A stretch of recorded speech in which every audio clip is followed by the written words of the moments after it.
那台湾的房地产热闹滚滚，其实很大的原因是因为央行长期持续的低利率，这个是造成炒房一个非常重要的天险跟投资环境。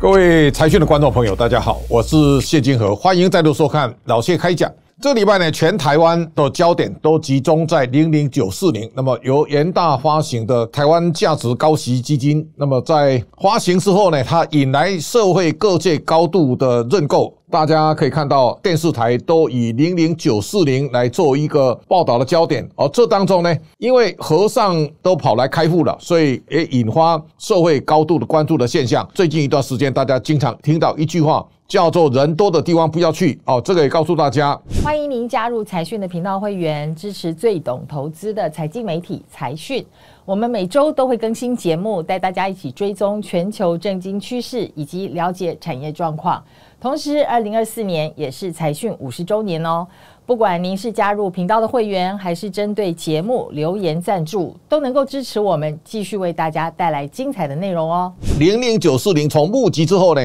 台湾在3月有2档高息基金的这个募集，统一的00939，它总共募集到531亿。原来元大的00940呢，他认为只要突破500亿呢，他们就认为很成功了。但是呢，一下子他突然之间呢，目标朝着2000亿的方向走来，募集的速度太快。另外呢，在证券公司造成的挤兑呢，也惊醒了金管会高度的注意，所以元大提前3天呢喊停啊，这个最后的金额是1750亿。这一次00940啊，有很大的比重呢是来自新开户的这个投资户。为什么呢？如果你认购 ETF 呢，只要你银行有证券户有集保账户，你就可以直接拨钱，那么就完成认购的程序。但是呢，如果你是证券业的新手，没有开证券户，也没有开集保户，那么大概还要对保，这个手续呢会比较繁琐，所以在各大银行跟证券公司啊排队来填表格的景象，给大家带来高度的关注。新的钱出来了，所以我们先来看台湾的 ETF 的规模呢会越来越大哈。那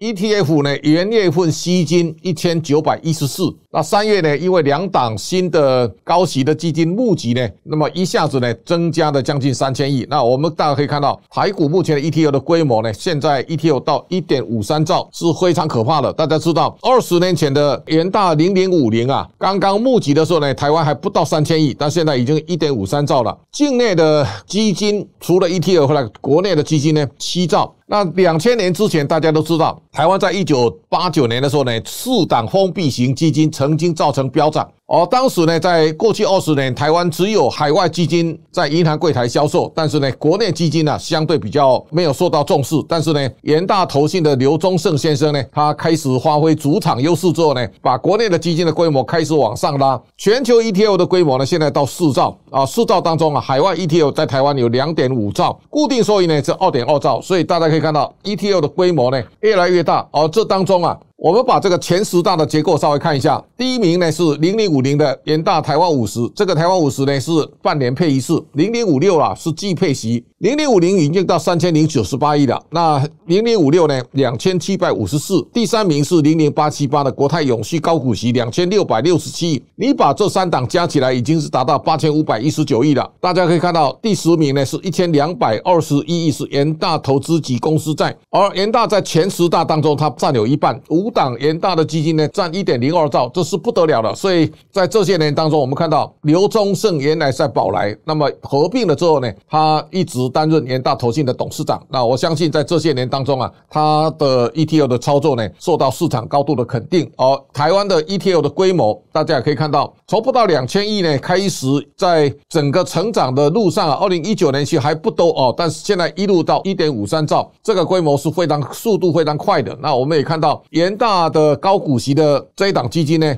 从挂牌上市11.73现在跑到39.36。这一次去认购0090啊，很多人都把它联想到0050的元大50台湾。大家可以看到，元大50在20年前募集从10块，现在到156.45。那大家都知道，这个不是瞬间所达成的，它是花了20年，一步一脚印，在被动型基金呢选择台湾这个市值比较大的前50里面的股票所造成的结果。所以大家千万不要倒果为因，认购00940要以长线眼光来思维，不要用短线操作。短线操作呢，很可能套牢的几率是非常高的。我们看到元大金这次最高涨到30块7，它的市值最高达到3856亿，超过了第一金，也超过合富金控，是台湾金控业第5名啊。在过去来讲，元大金控是小型金控公司，但是呢，现在一飞冲天啊，也代表元大在这些年当中，以证券为体系的财富管理的内容呢，慢慢在台湾发挥威力。我相信这是一个不错的现象哦。那大家也要珍惜元大金在募集这么成功之后呢，要好好妥善来约束投信操盘人员，在这么多的资金的情况之下呢，在操作上要非常谨慎，这是我们对元大金控未来的期待。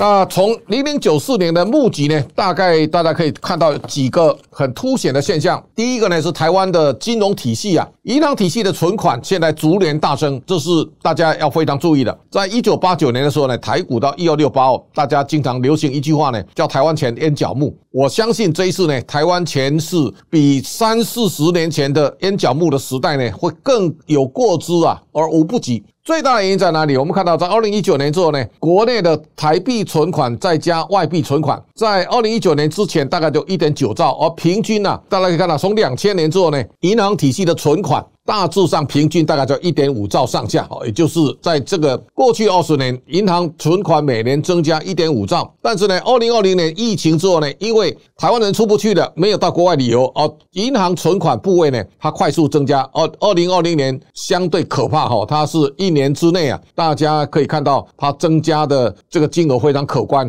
那平均从2020到2023呢，存款余额加 3.4 兆，等于1年都增加了2兆啊！这个在这种情况之下呢，这个是比台湾钱淹脚木更可怕的。那我们大家可以看到这样的景象，银行的存款不断的增加，这里面有几个重要原因哦。第一个大家可以了解，在2019年之前呢，台湾人赚到钱，很多人习惯把钱汇到中国大陆去买房子，然后呢去买人民币的商品。现在大家可以发现，中国经济下滑之后呢，它不但不会汇到中国，然后呢再把卖掉中国的土地的钱、卖掉房地产的钱再汇回台湾，这个资金呢一来一往，它会造成非常大的相对的影响，这是大家要非常注意的原因之一啊。金流改变了。第二个原因呢，是我们看到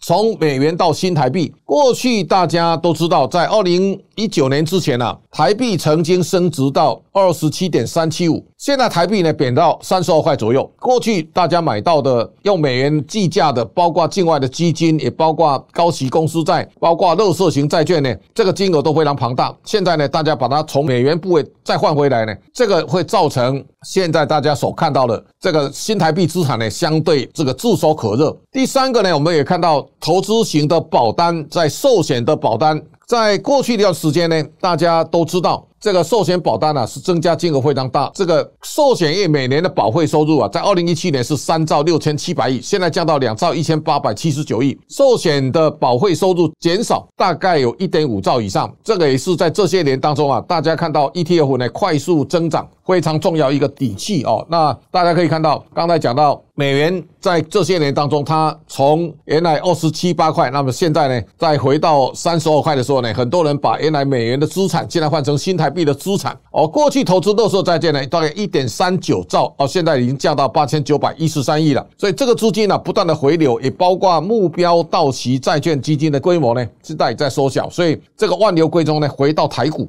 回到台股当中啊，还有一个重要的显学，就是台湾的企业呢，在这些年当中啊，获利非常好。所以大家可以看到，2016年台湾的上市贵公司呢，赚 1.88 兆，17到18 2.19， 2019 1.99 兆，在2兆附近。但是从2020年之后呢，台湾的半导体产业兴起，那么20年赚 2.46 兆，21年赚 4.298， 然后呢2022年赚 3.98 兆，这个获利呢大幅超前台积电在2022年呢一年赚1兆0165亿，去年大概会到3兆。那在这种情况之下呢，一年的台湾企业获利大增，而配息相对增加，我们一年配出来的股息大概有2兆。那在这种情况之下呢，大家现在可以看到，在资金泛滥的情况下呢，只有2条路走，一个是跑到房地产，另外一种跑到股票。那房地产呢，现在大家可以看到，我们用信义房屋的房价指数，在2020年的第一季呢是 108.34， 到2023年呢，它已经跑到 153.44， 这个是不得了了。所以现在大家可以看到，政府用尽各种力量打房，但是呢效果不大好。那现在还有一个呢，从过去汇回的资金有3800亿左右呢，政府勒令在3年之内不得进入房地产。现在呢8月到了以后呢，解禁了，到底对3000多亿的钱，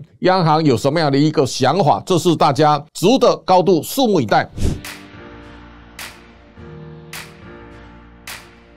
好，最近我们看到日本银行呢结束负利率的时代，那日本银行宣布升息，那现在回到0到 0.1， 这是日本牛刀小试。但是大家注意到，本来日本升息日元会增值，但是呢日元反而贬到150以上，而日本的日经指数呢也到了4万点以上。这个情况其实也提醒央行，台湾过去的利率呢相对是低的，那在资金洪流滚滚的情况之下呢，我们央行的货币政策不要太保守，我相信央行有足够的拉高利率的空间。换句话说呢，让台湾回到过去的跟国际接轨的水平，我相信这是央行将来要做的。那台湾的房地产热闹滚滚，其实很大的原因是因为央行长期持续的低利率，这个是造成炒房一个非常重要的天险跟投资环境。好，另外一个呢，我们看到台股现在到20112点，这个也就告诉大家，过去我们过18619的时候，大家都觉得台股太贵了，但是呢，台股在这一波啊涨幅力道更强大，是因为很多的基本面的提升。但是大家一定要记得，在这一次当中啊，市场上开始有一个比较显著的变化了。那么在2万点，其实告诉大家，第一个呢，企业的市值排名它出现会非常大的转变。在这个回合当中呢，台积电到20兆，那鸿海跟联发科呢大战在1兆8000多亿，我相信这2家公司啊，最后市值大概会跑到2兆左右。1兆的公司啊，现在广达会先达标，后面呢我们也看到从富邦金控到中华电信呢都有可能。那这个时候呢，我们可以了解元大金控的市值大幅的跃升，它超过和库，超过中钢。日月光现在到7000亿以上了，那么它现在市值到第8位。我们也看到台塑集团的市值呢大幅滑落，这个也告诉大家，未来的投资啊，大家一定要非常谨慎。所有在中国大量生产的产业呢，都会变成杀戮战场。从水泥、钢铁、石化、面板到太阳能电池模组，到电动车，到成熟制成晶片，中国的杀戮呢，现在不单是针对台湾，其实它已经杀到全世界了。第一个，我们先看到台塑四宝的股价呢，它频频创新低。大家都记得，台塑在2022年的股息呢，它配8块半，再来配4块2，然后现在呢剩1块。南亚现在的股息是 0.8， 过去呢它是配7块半，那这个股息的缩水也是因为获利大幅萎缩。而现在呢，国际企业当中苹果因为中国市场占比是很大，所以股价在这一次呢是有非常大的回档。我们看到现在最惨烈的大概就特斯拉股价呢市值大概跌到5300多亿美元了。这个也告诉大家，马斯克现在看起来他的压力慢慢就来了。我们也看到瑞幸咖啡所撞击的星巴克呢，现在股价也走低了。对台湾来讲，未来台湾处在一个历史上最有利的位置。在科技七雄之后呢，现在叫 AI5， 这个包括从微软开始到 NVIDIA， 然后到 TSMC 到 AMD， 然后呢到后面的 Avago， 这5家公司第一个呢，我们大概现在看到微软在 Nadella 所领军之下呢，它10年市值成长超过10倍。那么我们可以看到，微软的股价到 427.82 之后呢，它的市值到3兆1400多亿，这个是历史上新的里程碑。现在呢，微软的市值呢领先苹果最少超过4000亿以上，而辉达的股价呢不断的往上，现在逐渐开始挑战苹果。那这是华人当中值得注意的。 AMD 的股价呢最高来到 227.3， 而 Supermicro 呢一度到1929，这个也告诉大家，台湾处在 AI 的时代呢，台湾占有最重要的关键的位置，所以在这种情况之下呢，我们刚才所提到的，在中国大量生产的像成熟制程晶片跟现在高速运算晶片的命运很大的不同。台积电到20兆的，但联电呢大概6600，这个相差，联电现在的市值只剩下台积电的3%左右，这个告诉大家，这是一个残酷的历史的写照。在 AI 的时代呢，我们看到广达的股价呢，现在开始一飞冲天了，它进入到新的时代了。而世界的新局，我们也看到日经指数呢到了4万点，它有相对不错的表现。印度呢到了74200多点，那大家可以看到，这一次我们的印度之行呢，也给国人呢带来很多的启发。我们看到印度排除中国供应链，包括印度进中国的 APP， 进抖音，进微信。如果下一个回合印度能够跟台湾签下 FTA， 我相信台商会在印度大放异彩。这是一个在未来世界格局当中，大家可以知道，台湾、日本、印度会在印太整个结盟当中呢，它扮演非常重要的角色，所以要用另外的心情来看台湾。我相信台湾的房地产、台湾的股票，在这个资金大浪潮当中，未来仍然会大放异彩，值得大家高度的关注。今天老谢开讲到这边告一段落，感谢大家的观赏，下周同一时间请大家继续收看。